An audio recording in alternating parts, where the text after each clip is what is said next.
No matter how great a footballer becomes, every generation eventually asks the same question. What did perfection actually look like on a football pitch? Some point to Pelé, others choose Maradona. Many argue for Cristiano Ronaldo. But between 2008 and 2015, football witnessed something that may never happen again. A player who could score like the greatest striker in the world, create like the best playmaker, dribble like a street football genius, and dominate every competition at the same time. People debate the greatest player ever. But first, we need to answer a different question. Just how good was Messi's prime?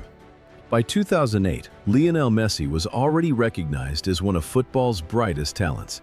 Y ya me habían avisado desde el fútbol base que venía un argentino que era increíble. Y la primera vez que subió al primer equipo ya lo ves diferente.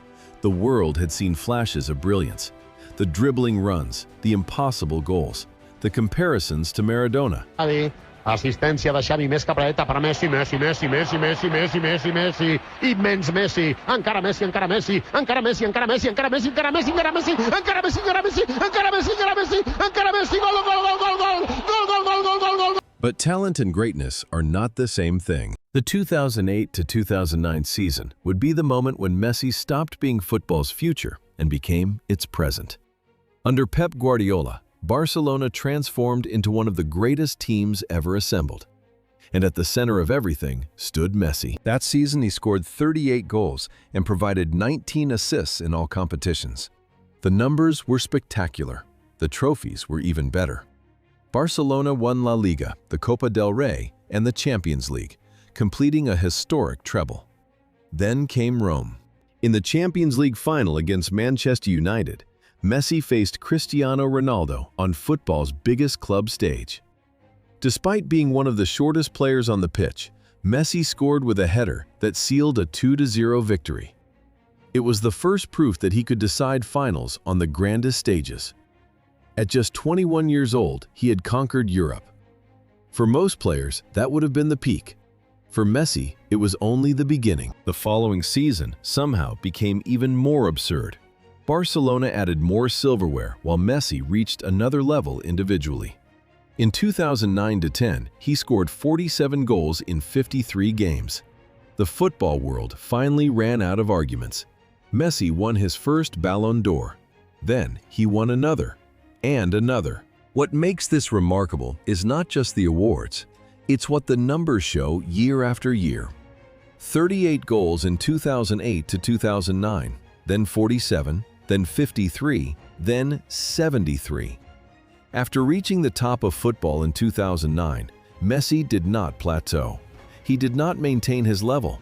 He improved for 4 consecutive years in a row. That kind of sustained escalation is unprecedented in the history of the sport.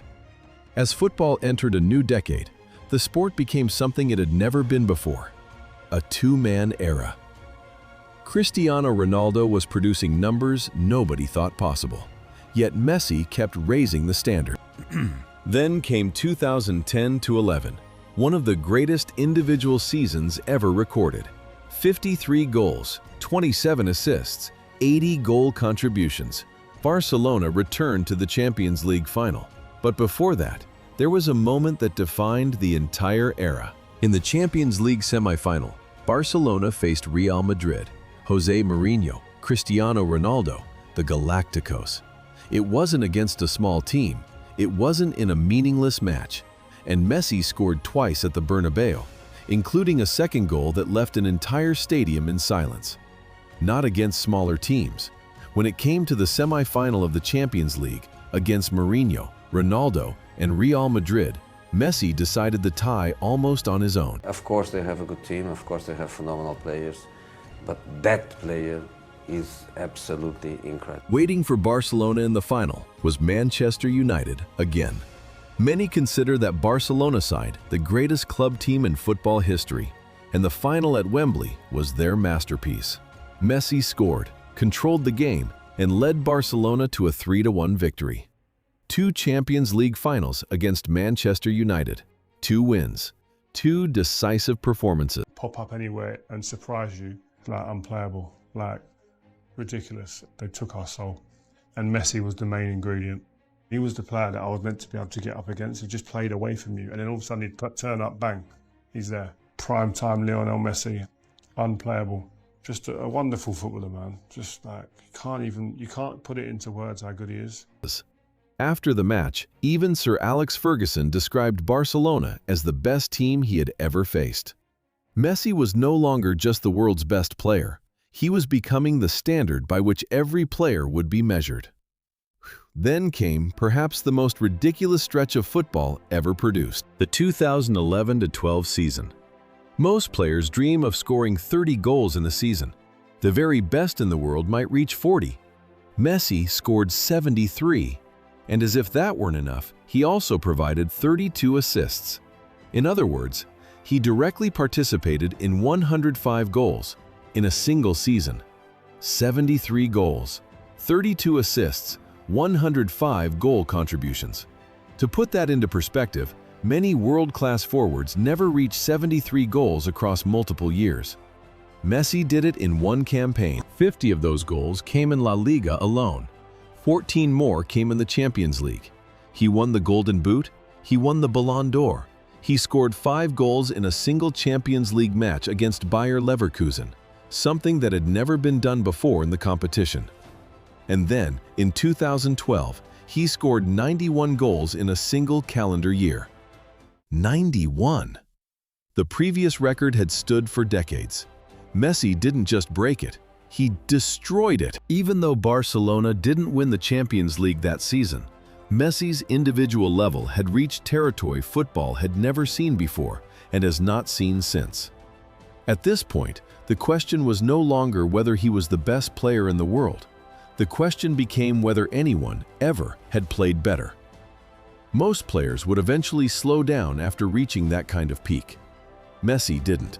Para nosotros es indiscutible, aunque de aquí a final de temporada no haga ni un gol más. ¿Qué quiere que les diga? Yo no creo que ha habido un jugador en la historia, no es que juegue a su nivel, que hay muchos, yo no los he visto, que probablemente igual han sido mejores que él. Pero durante cada día, cada 3 días estar a ese nivel que tiene este chico, yo no creo que haya habido alguien. Igual soy muy atrevido porque a muchos, insisto, no los he visto. Pero durante 4 años, cada 3 días, 4 días, hacer lo que ha hecho este chico, esto es que es impensable. There is also a persistent myth that Messi only dominated when the pressure was lower, that the big games were where he fell short. The numbers say otherwise. Between 2008 and 2015, he scored 6 goals in Champions League semifinals and 2 goals in Champions League finals. Add to that more than 22 goals in finals of other competitions and 4 more in semifinals elsewhere. The biggest matches, on the biggest stages, under the greatest pressure.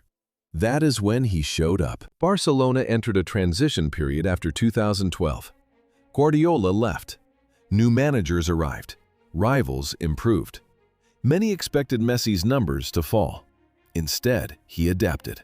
During 2012-13 and 2013-14, he continued producing elite statistics. 60 goals and 17 assists in one season, 41 goals and 14 assists in the next, while evolving into a more complete footballer. He wasn't simply finishing chances anymore, he was creating entire attacks. Defenders couldn't stop him. Midfielders couldn't contain him. Managers couldn't find answers. Then football witnessed one final evolution. The arrival of Luis Suarez created the legendary MSN trio.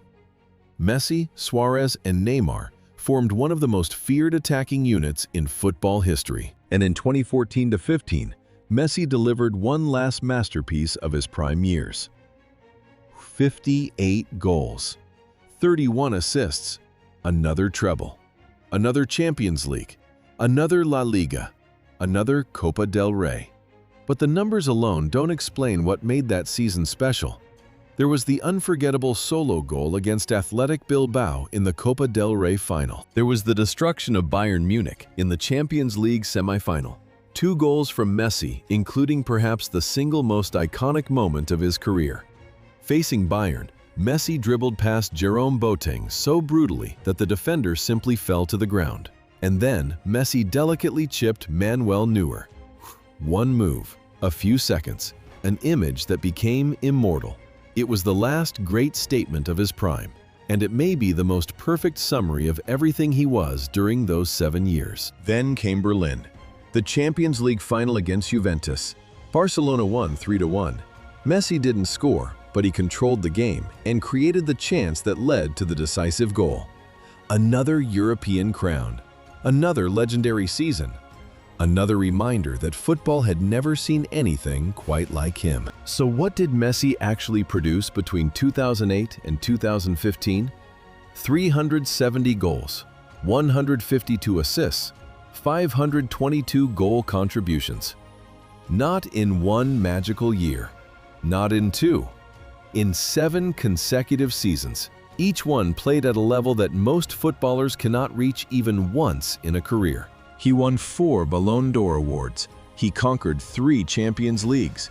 He lifted 5 La Liga titles. He completed 2 historic trebles. And he did it all in the biggest games, against the best opponents, on the grandest stages. That is why so many believe that Messi's prime was not simply the best of his generation.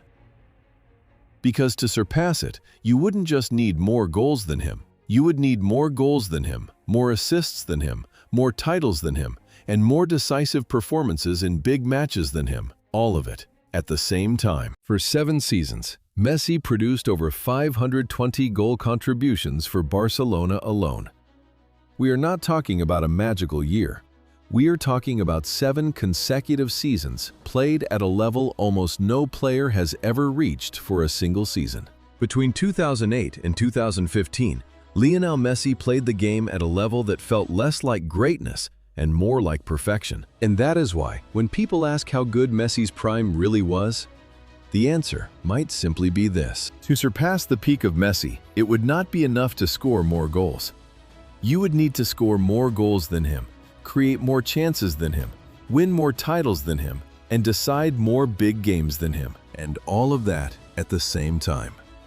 That is why so many believe the peak of Messi was not just the best of his generation, it was the highest peak football has ever seen.